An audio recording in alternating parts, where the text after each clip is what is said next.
Börek with egg and green beans.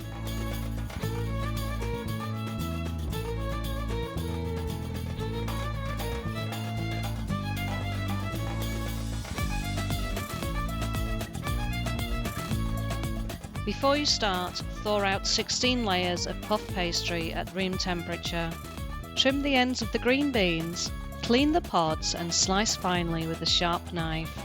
Melt 2 tablespoons of butter in the pan, add the finely sliced green beans, 1 teaspoon of salt, 1 teaspoon of black pepper and continue to sauté.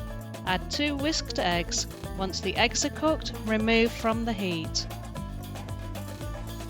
Grease a baking tray with 1 tablespoon of butter. Cover the bottom of the tray with half the thawed pastry. After the sautéed egg and bean mixture has cooled down, spread it over the pastry. Cover the mixture with the remaining layers of pastry. Brush 1 egg yolk over the top.